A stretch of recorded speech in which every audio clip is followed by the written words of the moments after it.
Salut, c'est Franck Taluto. Après avoir évoqué son passage à l'AS Saint-Etienne dans le premier épisode, Yvon Pouliquen revient aujourd'hui sur sa reconversion. Entraîneur devenu agent, ce qui n'est pas courant, il raconte ses victoires en Coupe de France, mais aussi les relégations qu'il a connues, détaille sa conception du rôle d'agent et sa manière de le pratiquer au quotidien. De Sud Vert numéro 19, épisode 2, c'est parti!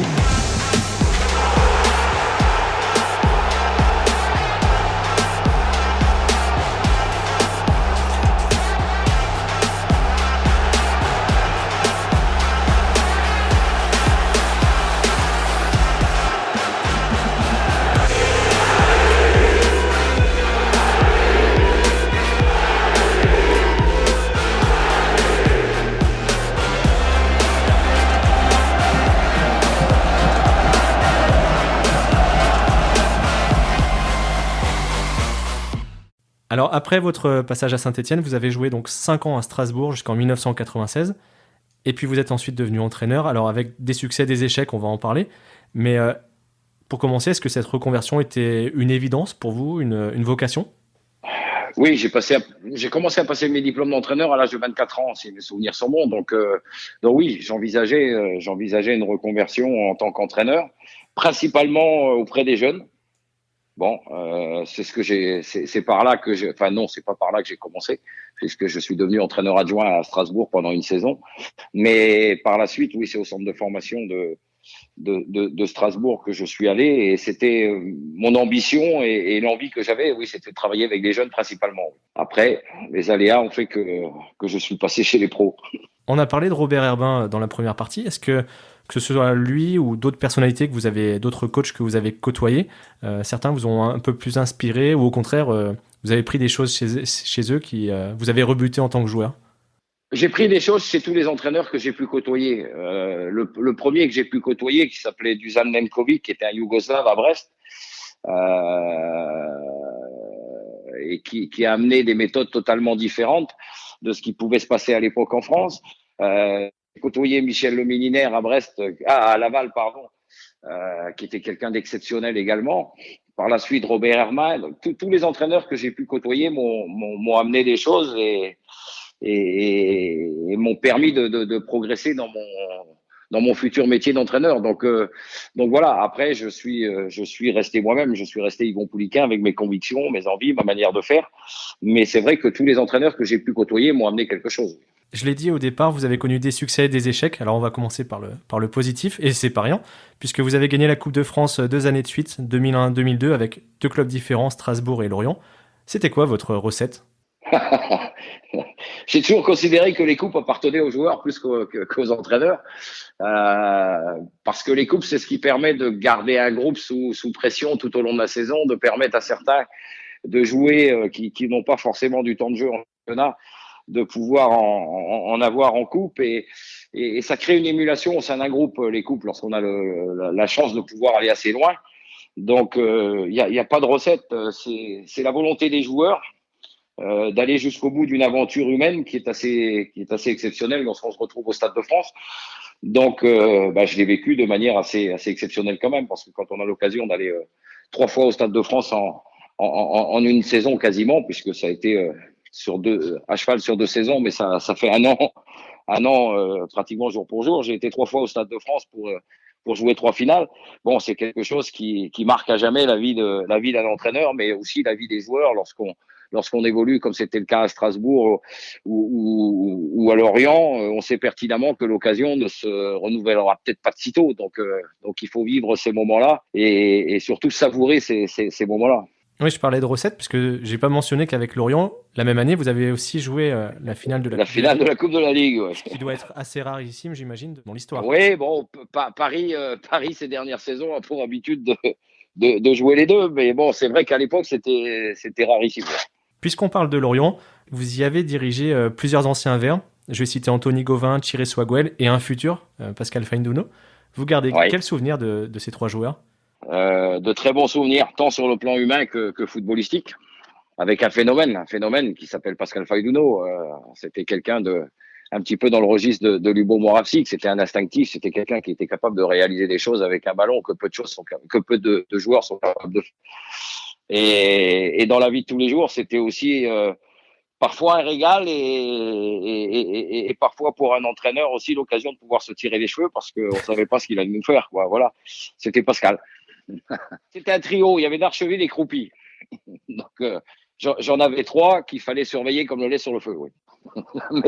mais par contre, qui était capable de vous rendre aussi sur le terrain et de faire des choses exceptionnelles sur le terrain. Donc quand ça se passait bien sur le terrain, on pouvait, je dirais, fermer les yeux sur certains écarts. Quelque chose de moins agréable, c'est que paradoxalement, que ce soit avec Strasbourg ou Lorient, les 2 fois, vous avez été relégués en fin de saison. Alors, bon, les contextes étaient peut-être très différents, mais comment expliquer d'avoir une équipe aussi performante sur un format coupe et qui galère comme ça en championnat? Les 2 fois, je prends l'équipe à la mi-saison à peu près. C'est compliqué de prendre une équipe à la mi-saison parce que déjà, d'une part, on n'a pas fait le recrutement, on n'a pas... donc, on a un impact qui est certainement moins important que lorsqu'on démarre une saison avec une préparation. Alors, qu'est-ce qui fait que ces 2 équipes aient été capables d'aller en finale de coupe? Je sais pas, c'est difficile à dire. En championnat, à Strasbourg surtout, parce qu'à Lorient, c'était pas le cas, on est descendu lors de la dernière journée. Mais à Strasbourg, je dirais que le groupe a traîné sa peine un petit peu toute la saison. Et la Coupe de France était devenue un petit peu la manière un petit peu de sortir du championnat et de penser à autre chose. Mais si les 2 équipes sont descendues, c'est qu'il manquait aussi quelque chose. Bon, Strasbourg, il y avait une ambiance qui était assez détestable, à la fois au sein du club un petit peu, à la fois dans le vestiaire avec des joueurs qui s'entendaient pas forcément. Donc c'est compliqué. Quand vous n'avez pas une osmose dans un vestiaire, c'est compliqué d'obtenir des résultats. Toujours quelque chose de désagréable. En préparant l'entretien, je regardais un petit peu votre parcours et vous avez connu d'autres relégations avec Guingamp, Metz, et puis même Grenoble. Ouais. Là, c'était de Ligue 2 à National. Alors bon, c'est difficile de comparer sans connaître précisément chaque situation, les effectifs, les allées Oui, du championnat. Metz, je prends l'équipe à la 20e journée avec 7 points au compteur. Donc, donc je sais déjà on est déjà en Ligue 2 à la mi-saison. Parce qu'avec 7 points au compteur, c'est impossible d'en obtenir. À l'époque, c'était 42. Quand vous avez pris 7 points sur la première moitié de championnat, ça paraît compliqué d'en prendre 35 sur la deuxième. Donc, ils étaient déjà en Ligue 2. Et Grenoble, j'arrive aussi en cours de saison avec une équipe et un club qui est complètement à la dérive. Voilà, on sait pas tout parfois lorsqu'on est le club, mais le club était déjà mort. Mais ça veut dire que vous étiez un peu casse-cou ou vous avez eu l'impression d'être un chat noir à vivre tout Non, on ça? n'est pas chat noir. On est chat noir quand on prend une équipe et qu'on descend en début de saison. Quand on prend l'équipe dès le début de saison, qu'on a toutes les équipes que j'ai pu prendre dès le début de saison, je suis jamais descendu. Donc voilà. Mais quand vous prenez une équipe en cours de saison, et les statistiques le montrent d'ailleurs, qu'il y a peu d'équipes finalement qui arrivent à s'en sortir lorsqu'il y a un changement de coach à mi-saison et que l'équipe est déjà relégable. Je sais plus exactement le pourcentage, mais il y a peu d'équipes qui s'en sortent. C'est que malheureusement le verre est peut-être déjà dans le fruit et que l'équipe n'a pas forcément les capacités à pouvoir s'en sortir. Je vous le disais, bon, à Metz c'est un cas à part, parce que quand vous avez 7 points au bout de 19 matchs, faut pas espérer grand-chose. Hein. Voilà. Après, à Lorient, ça s'est tenu à pas grand-chose. À Strasbourg, c'était beaucoup plus compliqué. De façon générale, vous avez quel regard sur ce parcours d'entraîneur? C'est une vie que vous avez aimée? Oui, c'est une vie que j'ai aimée, oui, parce que c'est une vie de passion, c'est une vie de pression aussi, mais quand on fait ce métier-là, on n'a pas peur de la pression. Mais c'est une vie de passion, oui. Oui, j'ai adoré, oui. Voilà. Alors, avec les pros, avec les jeunes, j'ai plus qu'adoré, c'était fantastique. Parce que l'objectif est tout mettre en œuvre pour que les jeunes dont on a la charge réussissent dans le monde pro. Et le but, c'est de les amener le plus haut possible. Avec des pros, on sait qu'on est tributaire des résultats et qu'aujourd'hui, un entraîneur, malheureusement, c'est ce qui a peut-être un petit peu changé dans le métier. Un entraîneur n'a plus le temps de mettre sa méthode en place. Si les résultats ne sont pas probants dans les 3 premiers mois, il est sur la sellette. Donc ça devient compliqué. Mais on le voit, les entraîneurs à qui on laisse le temps. Aujourd'hui, je suis devenu agent. Je vais prendre l'exemple de Leeds United, qui va chercher Marcelo Bielsa, qui s'écroule dans la première année, dans la dernière ligne droite pour la montée en première ligue, il s'écroule. C'est pas pour autant que Leeds se sépare de Marcelo Bielsa et la deuxième saison, il monte. Donc, lorsqu'on laisse un entraîneur mettre en place sa philosophie, qu'on le laisse travailler, qu'il est partie prenante dans le recrutement, parce que ça aussi, les choses ont changé dans le football aujourd'hui, vous obtenez les résultats. Je peux prendre un autre exemple, c'est celui de Jean-Marc Furlan, que je connais bien, parce que je m'occupe de ses intérêts. Jean-Marc Furlan, vous lui laissez 3 ans, il monte en première division. enfin en Ligue 1 aujourd'hui. Et cette impatience, est-ce que ça fait partie, puisque donc vous, ça fait 10 ans maintenant que vous avez quitté les bancs de touche. Je voulais justement vous interroger sur l'évolution du rôle d'entraîneur, puisque bon, il y a eu ce dont vous avez parlé, les réseaux sociaux aussi qui sont arrivés, l'importance de la vidéo, des statistiques. Comment vous avez vu de plus loin, l'évolution de ce métier ? Il a évolué, mais il n'a pas évolué par rapport aux réseaux sociaux, par rapport aux statistiques ou quoi que ce soit. Les statistiques, à l'époque, on en avait tout de suite après les matchs. Il y a des statistiques qui ont leur raison d'être. Il y en a d'autres qui sont pas forcément intéressantes pour un entraîneur. Ce qui a énormément changé, c'est la direction des clubs. C'est qu'aujourd'hui, on ne laisse plus, je vous le disais tout à l'heure, on ne laisse plus le temps à l'entraîneur de mettre en place sa méthode et d'obtenir des résultats. Donc aujourd'hui, on est avec énormément de clubs en France qui n'ont pas de projet. C'est un projet à court terme, voire même à très court terme. L'objectif est d'obtenir des résultats. Il faut obtenir des résultats tout de suite. Mais on peut le constater, les clubs qui marchent bien, ce sont des clubs qui ont mis en place une politique, qui ont mis en place un projet et qui s'y tiennent, avec des entraîneurs qui restent en place. Il n'y a pas de secret. Aujourd'hui, Lille a des résultats. Galtier, il est là depuis longtemps. Et d'autres clubs, je vais fâcher les Stéphanois, l'Olympique Lyonnais, même si c'est plus compliqué un petit peu ces dernières saisons. Mais lorsqu'ils ont obtenu des résultats dans les années 90-2000, c'était parce que les entraîneurs étaient là, parce qu'il y avait un projet et qu'ils n'ont jamais dérogé à ce projet. D'accord.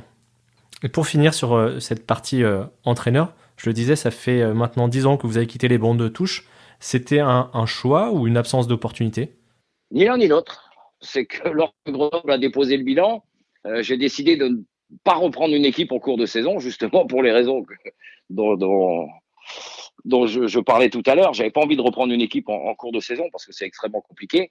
Donc j'avais dit, je passe une année et je vais me balader à droite et à gauche voir des entraîneurs travailler. Et puis par le même temps, je vais passer mon diplôme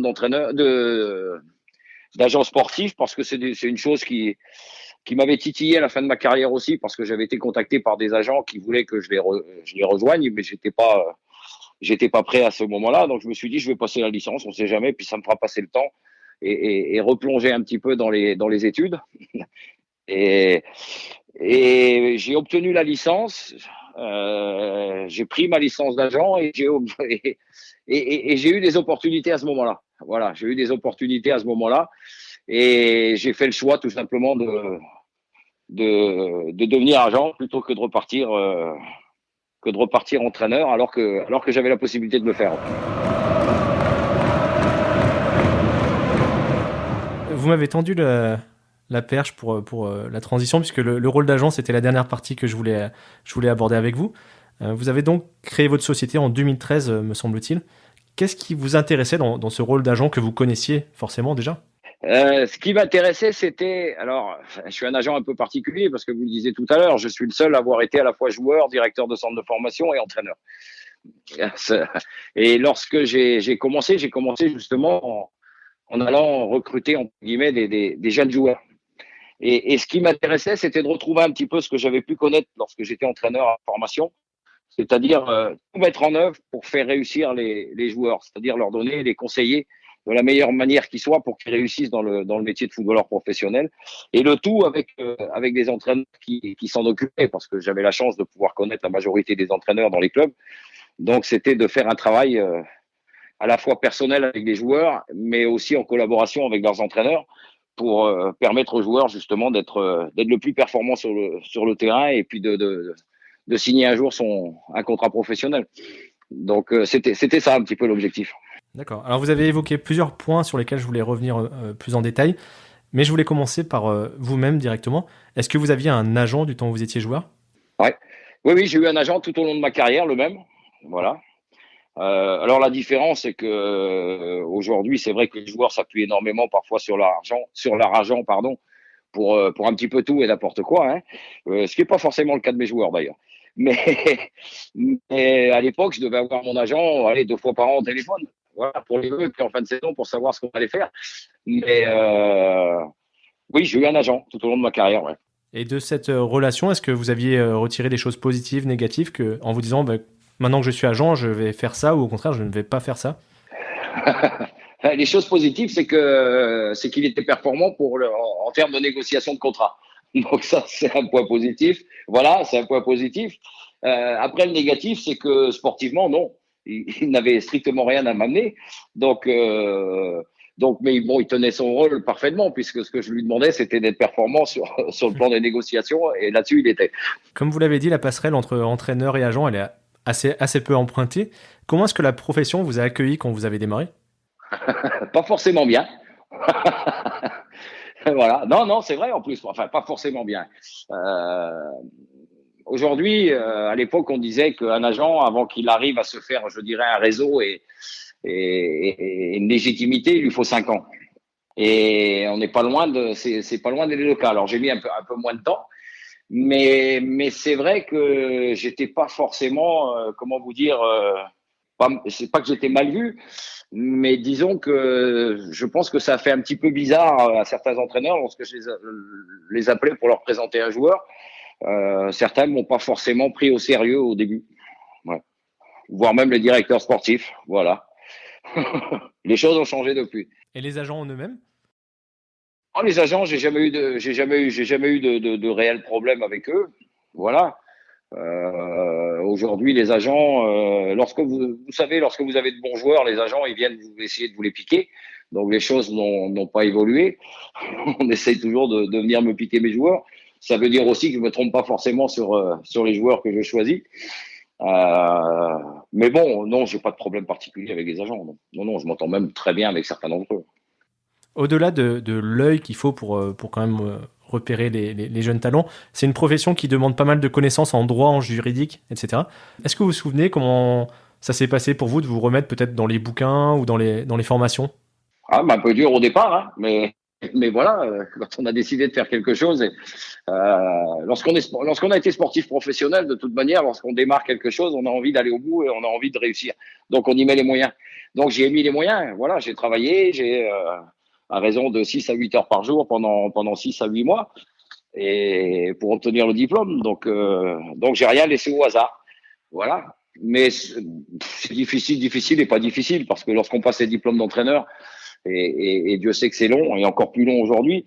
Bon, on replonge aussi dans tout ce qui est règlement, dans tout ce qui est anatomie et tout ça. Donc c'est des choses qui, voilà, aujourd'hui c'était sur le droit. Donc c'est vrai que c'était des choses que je ne maîtrisais pas forcément, mais je m'y suis replongé sans trop de difficultés quand même. Vous parliez de votre vocation à plutôt travailler quand même avec des jeunes joueurs. Et effectivement, j'ai regardé la liste de ceux dont vous gérez les intérêts sur votre site internet. Et je dois avouer qu'à Paris, Ilan Meslier, qui est le gardien aujourd'hui de Leeds en Première Ligue, j'en connais pas beaucoup et la plupart sont très jeunes. Oui, encore, ils figurent pas tous sur la liste. Donc voilà, donc il y a des très très jeunes joueurs. Bon, il y a Adrien Truffert aussi à Rennes, oui. qui aujourd'hui est en train d'exploser. Voilà, c'est des garçons dont je m'occupe depuis 4 à 5 ans. Donc qui grandissent au fil des saisons et qui aujourd'hui arrivent sur le devant de la scène. Et puis il y en a d'autres qui, je pense, vont arriver très très rapidement aussi dans les prochains mois. Et qu'est-ce qui vous plaît justement d'être sur ce créneau, d'accompagner des joueurs en développement comme ça? Ce qui me plaît justement, c'est moins le cas aujourd'hui, c'est d'aller les voir jouer très régulièrement, c'est de pouvoir les conseiller sur les progrès à faire, sur les choses à corriger. C'est de leur donner les tuyaux que moi j'ai pu recevoir tout au long de ma carrière, que ce soit avec les entraîneurs, les différents entraîneurs que j'ai côtoyés, pour qu'ils soient de plus en plus performants et qu'ils arrivent au plus haut niveau. Donc c'est ça mon plaisir aujourd'hui. C'est à la limite, je suis devenu je dirais un directeur de formation, mais individuel, quoi. Voilà, c'est-à-dire que je gère chaque joueur de manière individuelle. Ce qui pouvait fâcher aussi d'ailleurs à l'époque certains entraîneurs, voilà. Mais ils ont compris aujourd'hui que j'étais là pour que le joueur soit le plus performant possible. Donc, ce qui fait que eux aussi en tirent bénéfice. Si le joueur est bon, l'entraîneur en tire bénéfice aussi. Et l'objectif, il est là. Et je me posais une question à laquelle vous avez du coup en partie répondu. Vous avez des relations justement avec les entraîneurs de vos joueurs pour faire le point sur la situation des uns, des autres? Oui, très très régulièrement, ouais, très très régulièrement, pratiquement tous les trimestres, voire même parfois plus régulièrement lorsque ce sont de jeunes joueurs qui démarrent. Voilà, parce que je souhaite absolument savoir comment ils sont. Est-ce qu'ils n'éprouvent pas des problèmes lorsque vous démarrez en pro? C'est pas toujours facile. Certains peuvent éventuellement s'enflammer. Et il faut que je le sache, voilà, pour éventuellement les faire redescendre très très rapidement sur terre. Donc oui, j'ai des relations très très régulières avec des entraîneurs. Et d'autant plus, comme vous qui travaillez avec des très jeunes, comment se passe la collaboration? C'est vous qui les repérez, qui les démarchez? Ce sont eux et leur famille qui viennent vous voir? Comment ça fonctionne? C'est un peu des deux. C'est moi qui généralement les repère, et puis par la suite, il m'est arrivé aussi que ce soit les familles qui viennent me voir et qui rentrent en contact avec moi, mais dans la majorité des cas, c'est moi qui les ai repérés. Et comment se fait la décision justement de travailler ensemble? Est-ce que vous les rencontrez seuls avec leurs parents pour sentir un petit peu l'aspect humain? Comment ça fonctionne? Oui, généralement, je rencontre même pas le joueur parce que je veux pas avoir affaire au joueur, surtout lorsqu'il est mineur. Donc, je rentre en contact avec leurs parents, je rencontre leurs parents et le joueur, bien sûr. Et puis voilà, parce que je considère que la relation entre l'agent et le joueur et les parents, ça doit être une relation de confiance. Donc, il faut que les parents, il faut que le joueur ait confiance en moi. Et inversement, il faut que moi j'ai confiance aussi. Voilà. Il m'est arrivé de partir lors d'une réunion parce que je sentais que ça ne se ferait pas avec le joueur, ou tout au moins que le joueur changerait d'agent peut-être dans 2 ans. Voilà, tout simplement parce qu'il n'avait pas les mêmes, je dirais, les mêmes perspectives que moi. Et ce qu'il recherchait, j'étais pas en mesure de pouvoir lui donner. Voilà, tout simplement. Ouais, je voulais vous le demander justement, dans le discours ou dans les choses qui vous sont dites, il y a des choses rédhibitoires pour vous? Je vends pas du rêve, je vends la réalité. Donc, le football, contrairement à ce que les gens pensent, c'est quelque chose de très, très, très difficile. Il y a énormément, je dirais, de joueurs en formation, et finalement, il y a très peu d'élus à l'arrivée. Donc, je suis pas quelqu'un qui vend du rêve. Voilà, je dis aux parents, je dis aux joueurs tout ce qu'il va falloir faire pour arriver au plus haut niveau. Certains y arriveront, d'autres n'y arriveront pas. Certains seront obligés de prendre des chemins un petit peu détournés. Et c'est à moi d'être là à ce moment-là, justement, pour trouver la bonne solution pour que le joueur, même s'il ne réussit pas dans son club formateur, réussisse par le biais d'une autre trajectoire. Et ça arrive de plus en plus. Donc, mais comme je vous le disais, non, je vends pas du rêve, je vends la réalité. Aujourd'hui, quand j'entends un joueur qui me dit à 17 ans, moi je veux jouer à la Juventus ou je veux jouer à Barcelone, non, ça me va pas. Voilà.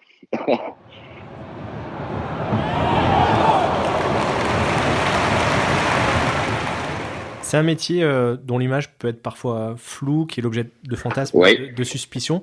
Est-ce que vous le comprenez et comment vous le vivez? Oui, je le comprends, oui. Oui, je le comprends, oui, parce que il y en a certains qui, comme je vous le disais tout à l'heure, vont vendre du rêve. Il y en a certains qui cherchent à faire du chiffre. Il faut dire les choses telles quelles, et sans se soucier forcément des garçons dont ils s'occupent. Voilà, ce qui leur importe, c'est le montant de la commission et un autre. Donc c'est logique, oui, que la fonction et le métier n'aient pas forcément toujours une bonne réputation. Mais il y en a aussi qui travaillent très très bien, hein, et qui font les choses très très correctement et avec le souci premier de mettre le joueur dans les meilleures conditions possibles. La différence qu'il peut y avoir par rapport à certains agents, c'est que lorsque moi je présente un joueur dans un club, je vais le présenter parce que je sais que le profil du joueur correspond parfaitement à la fois au style de jeu de l'équipe et à la mentalité de l'entraîneur. Voilà, chose que ne font pas peut-être pas mal d'agents. C'est-à-dire que moi, ce qui m'apporte, c'est de placer le joueur au meilleur endroit, là où je sais que l'entraîneur va lui faire confiance, parce que tout simplement, le joueur correspond à la fois à l'entraîneur et au style de jeu que l'équipe propose. Voilà, il m'arrive de refuser, de dire au club, non, je vous enverrai pas ce joueur-là, parce qu'il réussira pas chez vous, ou alors il sera en difficulté chez vous. Alors, ils ont parfois du mal à le comprendre, mais c'est la réalité.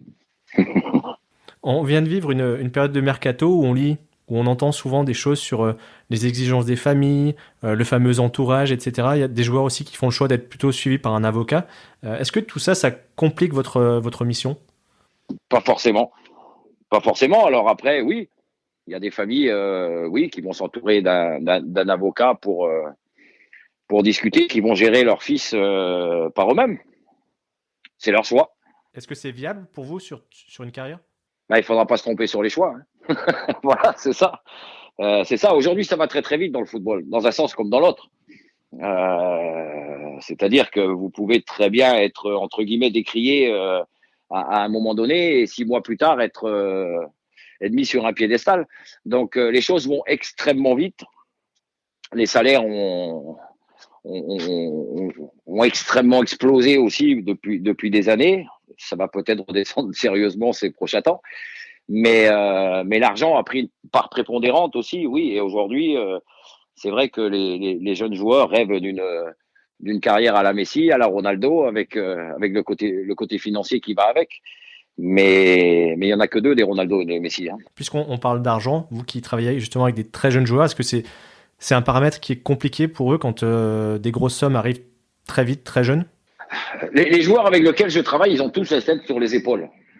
Donc certains aujourd'hui gagnent très très très bien leur vie, mais sans que ça soit, c'est pas le moteur aujourd'hui. Le moteur, c'est le côté sportif. Je vais prendre l'exemple d'un joueur, hein, Ilan Médier.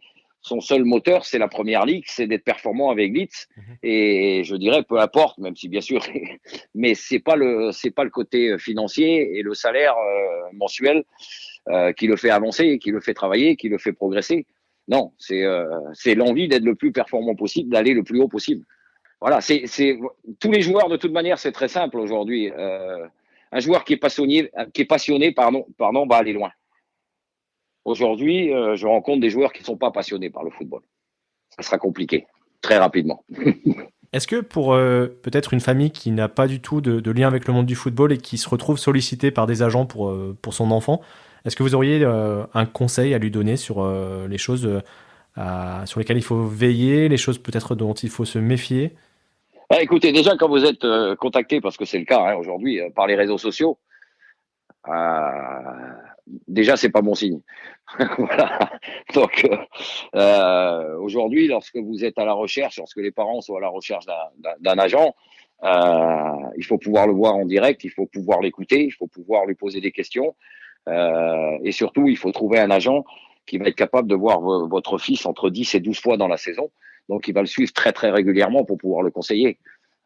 Si c'est pas le cas, je vais pas dire qu'il faut laisser tomber, mais moi, si je vois pas mes joueurs entre 10 et 12 fois dans la saison, je considère que je travaille pas bien. Et quand vous dites les voir, c'est en situation quoi, de match? En situation de match, bien sûr. Ouais, en situation de match, bien sûr, ouais. D'accord, parce qu'après, j'imagine qu'au téléphone ou peut-être par mail, le contact est beaucoup plus fréquent. J'appelle les parents de mes jeunes joueurs, moi, et des mineurs, je les appelle au minimum une fois par mois. Voilà, pour leur faire un compte rendu, de savoir comment ça se passe. Je les appelle lorsque j'ai vu leur fils jouer. Je les appelle sur la route au retour pour leur dire comment il a été. Voilà, ils sont en contact régulier avec moi. S'ils ont besoin de quelque chose, s'ils ont une question à poser, ils savent pertinemment qu'ils peuvent m'appeler à tout moment.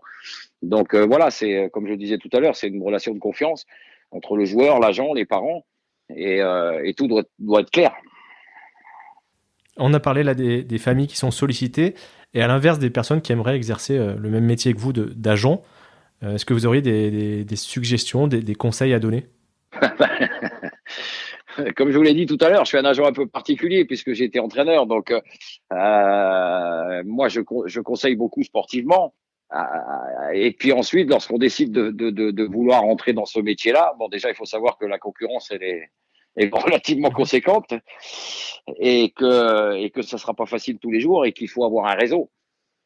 Et que ce réseau, même moi en ayant été joueur, entraîneur et tout ça, j'avais une bonne partie de mon réseau en France, mais qu'il faut l'agrémenter aussi par un réseau à l'étranger, voilà, par des collaborations avec d'autres agents. Oui, c'est quelque chose qui prend du temps, mais le plus important, c'est le réseau. Si vous n'avez pas de réseau, c'est compliqué. C'est un cercle fermé quand même. Hein. Est-ce qu'il y a des compétences particulières? C'est vrai qu'on parlait au début du juridique, du législatif, mais je pense aux langues étrangères, peut-être aux outils aussi vidéo, puis évidemment à la connaissance sportive. Oui, les langues étrangères, bien sûr. Si on parle anglais, c'est mieux. Voilà, parce qu'on peut voyager partout.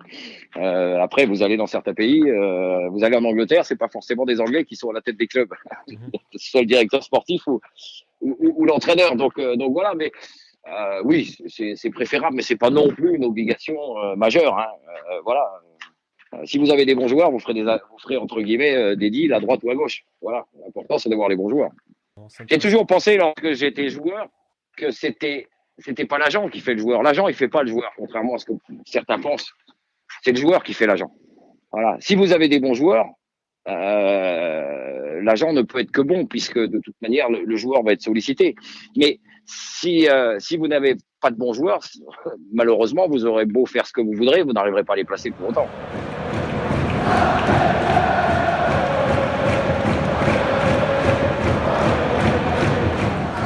Et justement, vous l'avez dit tout à l'heure, vous vous occupez donc d'un Stéphanois qui est Lenny Montfort, me semble-t-il. Oui, gardien c'est ça. Comment se passent les rapports avec votre ancien club ? Il se passe bien, relativement bien. Après, je suis quelqu'un qui dit les choses. Donc, si je suis pas satisfait de la manière dont sont gérés mes joueurs, je leur dis aussi, mais ça reste entre nous.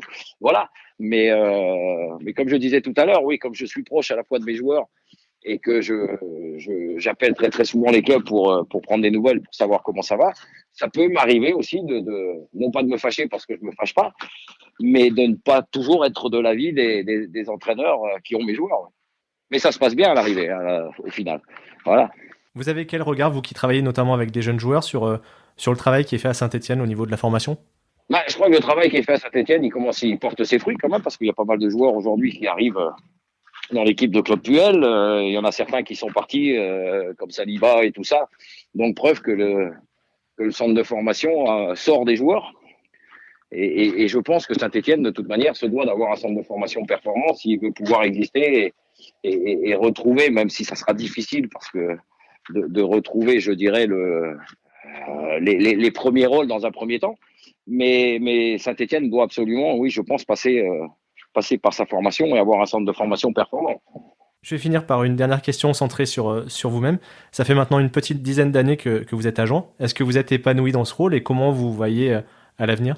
Oui, ça me plaît énormément. Ça me plaît énormément parce que déjà d'une part, je suis resté dans le milieu du football parce que je travaille avec des jeunes joueurs et que ce travail me plaît, que les conseiller au jour le jour, c'est quelque chose qui me plaît énormément. Et puis, ça me plaît aussi les tractations avec les clubs me plaisent aussi. Ouais. Donc, oui, je m'épanouis dans ce métier. Ouais. Et la période Covid vous embête pas trop justement pour travailler ? Si. Si, parce que je peux pas aller voir les matchs, parce que mes jeunes joueurs ne jouent plus. Donc c'est compliqué, oui. Et c'est une période qui est difficile à vivre, à la fois pour l'agent, mais surtout pour les joueurs, parce que eux ne jouent pas et certainement ne rejoueront peut-être pas avant la fin de l'année. Et que c'est compliqué pour eux et que la situation Covid et la situation économique des clubs avec les droits de télé va certainement générer beaucoup de casse en fin de saison. Ouais. Et donc, ma dernière question, comment vous voyez votre avenir personnel ? Est-ce que vous pensez travailler agent encore longtemps ? Est-ce que vous avez des envies de faire peut-être autre chose ? Non. Je pense que je finirai agent. Voilà. Aujourd'hui, j'ai encore un certain nombre de joueurs qui sont relativement jeunes, qui n'ont pas envie que j'arrête. Donc je vais continuer avec eux et puis essayer de les amener, pour ceux qui sont déjà au plus haut niveau, de les amener encore le plus haut possible. Et pour ceux qui n'y sont pas encore, de les amener au niveau professionnel. Écoutez, c'est tout ce que je peux vous souhaiter. Un grand merci d'avoir partagé tout ça avec nous. C'était, je pense, super intéressant pour tout le monde. Et puis, je vous dis peut-être à bientôt autour d'un terrain ou en tribune à Geoffroy Guichard quand la situation le permettra. Voilà, c'est ça. On espère rapidement. Merci à Yvon pour sa disponibilité et à vous d'avoir écouté notre discussion jusqu'au bout. Pour aider le podcast à se développer, merci de le partager à vos proches et sur vos réseaux sociaux. Vous pouvez aussi lui mettre 5 étoiles ainsi qu'un commentaire sur Apple Podcast, ça m'aidera énormément. Comme d'habitude, on se retrouve sur Facebook, Twitter et Instagram pour échanger.